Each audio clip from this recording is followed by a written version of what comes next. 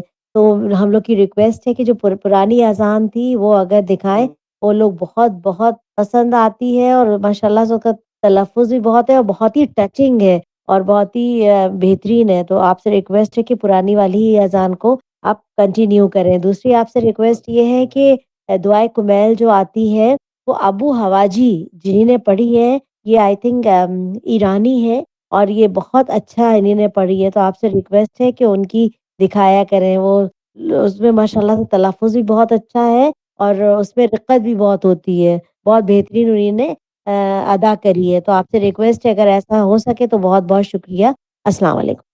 بہن آپ کی دونوں خواہشیں ایڈمنسٹریشن تک ضرور پہنچا دی جائیں گی، بلکہ پہنچ گئی ہیں. دیکھتے ہیں کیا عمل اس پہ کرتے ہیں یہ لوگ. بہت بہت شکریہ آپ کا. ناظرین کرام، اسی کے ساتھ جا رہے ہیں بہت ہی مختصر سے بریک پہ، لیکن آپ کہیں نہیں جائیے، ابھی حاضر ہوتے ہیں.